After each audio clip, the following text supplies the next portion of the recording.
Assalamualaikum warahmatullahi wabarakatuh. Halo teman-teman semuanya. Pada video ini, kami dari kelompok 3 akan menjelaskan materi akuntansi syariah tentang jual beli mata uang atau al-syarf yang diampu oleh Ibu Elianora SEAK MAK. Baiklah, kami dari kelompok 3 yang beranggotakan 6 orang. Yang pertama, Depi, yang kedua, Geraldo Septian Marli, yang ketiga, Khaira Nabila, yang keempat, Mailisa, yang kelima, Rahmiati Eka Putri, dan Torik Ramadan.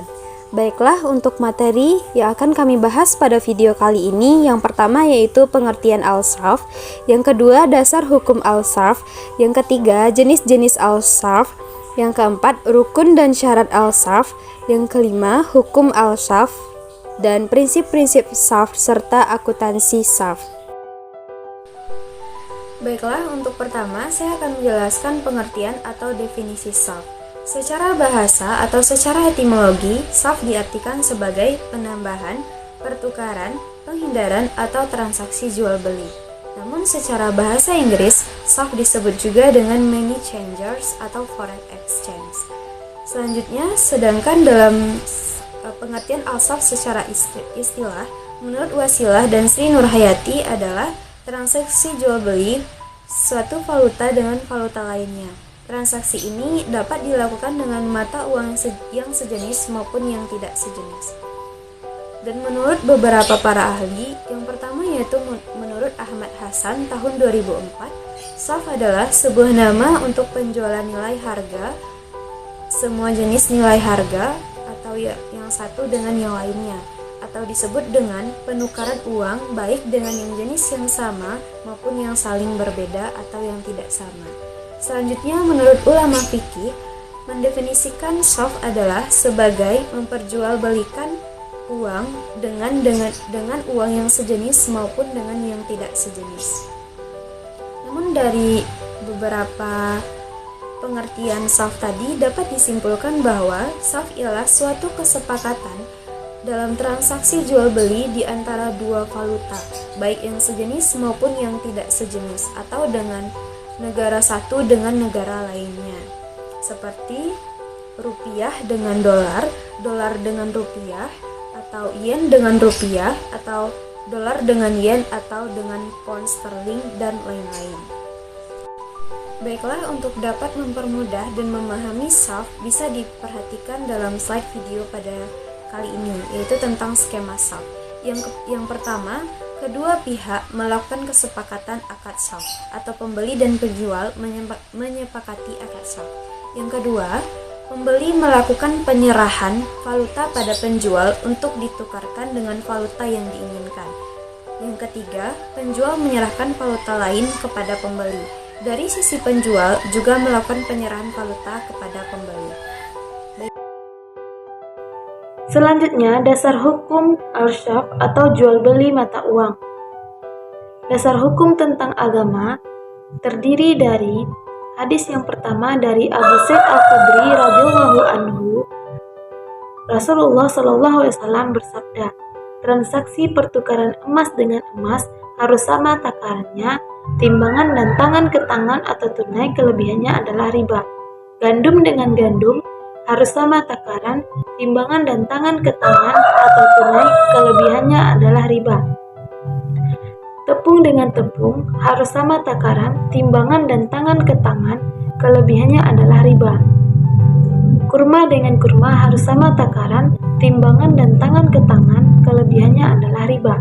Dan garam dengan garam harus sama takaran, timbangan dan tangan ke tangan, kelebihannya adalah riba.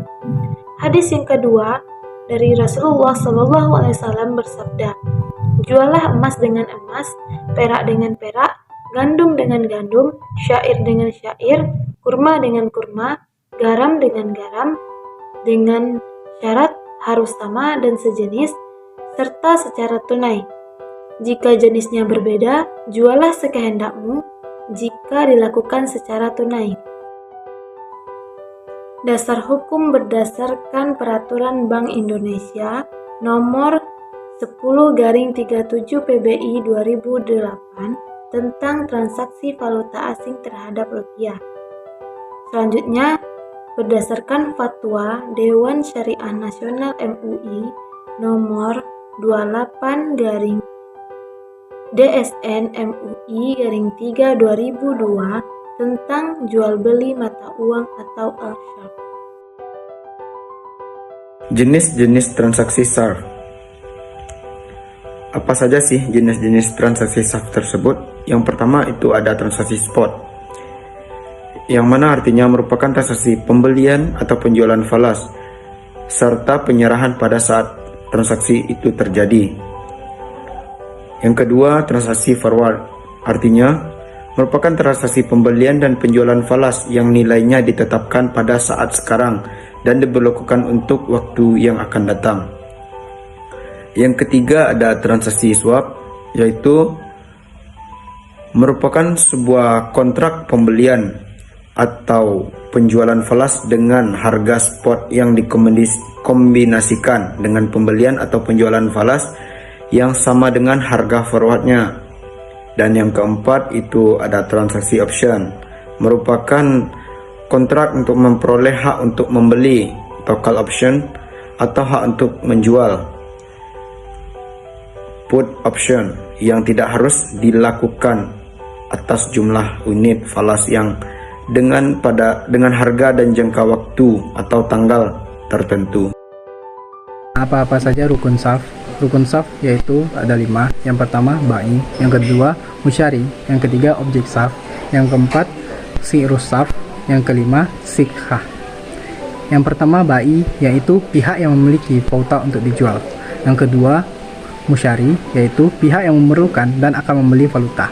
Yang ketiga objek SARF, yaitu yang pertama diketahui oleh kedua belah pihak, yang kedua sudah dikuasai oleh pembeli maupun penjual, yang ketiga jika jenisnya sama maka dilakukan dengan kuantitas yang sama juga, yang keempat tidak boleh ada hak khiyar syarat dari pembeli, yang kelima tidak boleh terdapat tenggang waktu. Selanjutnya yang keempat si'rus sarf, yaitu memiliki nilai tukar, dan yang terakhir sikhah, yaitu ijab dan kabul terdiri dari kaulun dan fi'lun. Kaulun dapat dilakukan dengan lafal sari dan lafal kinayah. Syarat-syarat syaf. Syarat-syarat syaf ini ada 3, yaitu serah terima sebelum iftirak, yang kedua sama rata, yang ketiga pembayaran segera. Yang pertama syarat terima sebelum iftirak, yaitu transaksi tukar menukar dilakukan sebelum kedua belah pihak berpisah. Yang kedua sama rata. Sama rata yaitu pertukaran mata uang yang nilainya harus sama rata. Jika pertukaran mata uang memiliki nilai yang tidak sama rata, maka hukumnya adalah haram. Yang ketiga pembayaran segera. Pembayaran segera yaitu pembayaran harus dilakukan segera. Tidak diperbolehkan untuk menunda pembayaran, baik penundaan itu dari satu pihak atau dari pihak lainnya. Bahasan materi yang kelima yaitu hukum al-sharf atau tukar menukar uang. Kegiatan atau aktivitas al-sharf hukumnya mubah atau boleh.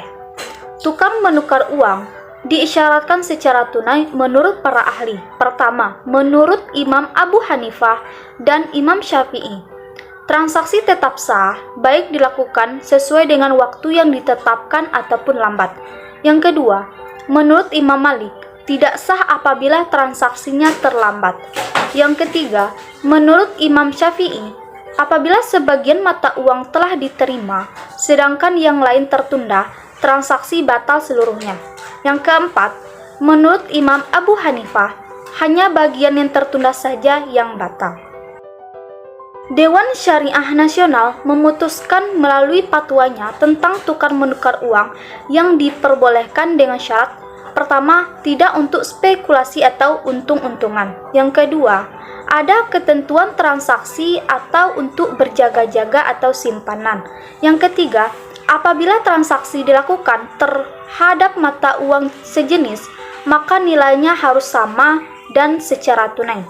Yang keempat, apabila berlainan jenis, maka harus dilakukan dengan nilai tukar kurs yang berlaku pada saat transaksi dan secara tunai. Selanjutnya, prinsip-prinsip sarf. Dari Ubadah bin Samit radhiyallahu an, ia berkata, Rasulullah SAW bersabda, menjual emas dengan emas, perak dengan perak, gandum dengan gandum, syair dengan syair, tamer dengan tamer, garam dengan garam. Mesti sama nilainya, sama banyaknya, dan timbang terima. Apabila berlainan macamnya, boleh bagi kamu menjual sebagaimana kamu hendaki, dengan syarat timbang terima dan sama-sama tunai. Dari perkataan di atas dapat kita simpulkan bahwa prinsip-prinsip sarf adalah: yang pertama, tidak adanya unsur riba; yang kedua, harus sama nilainya; yang ketiga, sama ukurannya menurut ukuran syarak; yang keempat, at-taqabul, yaitu sama-sama tunai di masjid akad; dan yang kelima, saling merelakan atau al-taradi. Kita masuk ke subtopik terakhir, yaitu bagaimana pencatatan transaksi-transaksi sarf ke dalam jurnal di akuntansi. Yang pertama, saat pembelian valuta asing, maka kita perlu mendebit kas falas dan mengkredit kas rupiah. Misalnya, saya akan bepergian ke Amerika. Uang yang saya butuhkan adalah mata uang dolar. Maka saya perlu menukarkan uang rupiah saya dengan uang dolar. Kurs yang berlaku saat itu sebesar 15.000.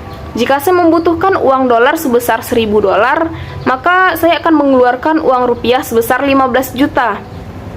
Nah, pencatatannya yaitu kas falas berupa dolar sebesar 15 juta di sisi debit dan kas rupiah sebesar 15 juta di sisi kredit, yang mana artinya kas dolar saya bertambah 15 juta dan kas rupiah saya berkurang 15 juta. Yang kedua, saat penjualan valuta asing, maka kita perlu mendebit kas rupiah dan mengkredit kas falas.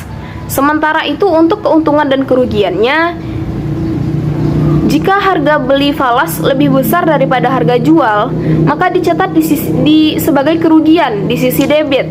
Sedangkan jika harga beli falas lebih kecil dari harga jual, maka itu dicatat di sisi kredit sebagai keuntungan. Misalnya, setelah kembali dari Amerika, saya akan menukarkan uang dolar saya ke uang rupiah lagi. Kebetulan uang saya masih utuh 1.000 dolar. Kurs yang berlaku saat itu adalah 15.100, di mana jika dikalikan dengan 1.000 dolar didapat 15.100.000. Ini melebihi harga jual ini melebihi dari harga beli sebelumnya. Maka saya mendapat keuntungan atau dicatat sebagai keuntungan. Pencatatannya adalah kas rupiah sebesar 15.100.000 di sisi debit, sementara di sisi kreditnya kas falas sebesar 15 juta dan keuntungannya sebesar 100.000. Yang ketiga, jurnal penyesuaian. Untuk tujuan laporan keuangan di akhir periode, kas dalam satuan valuta asing akan dikurskan ke satuan rupiah dengan menggunakan nilai kurs tengah BI atau Bank Indonesia pada tanggal laporan keuangan. Maka jurnal penyesuaiannya, yang pertama, jika nilai kurs tengah BI lebih kecil dari nilai kurs tanggal transaksi. Pencatatannya adalah mendebit kerugian dan mengkredit piutang falas, mendebit utang falas dan mengkredit keuntungan. Yang kedua, jika nilai kurs tengah BI lebih besar dari nilai kurs tanggal transaksi, maka pencatatannya mendebit piutang falas dan mengkredit keuntungan, mendebit kerugian dan mengkredit utang falas. Sekian penjelasan kami mengenai jual beli mata uang atau yang disebut dengan al-sarf. Mohon maaf atas segala kekurangan. Wabillahi taufik wal hidayah. Wassalamualaikum warahmatullahi wabarakatuh.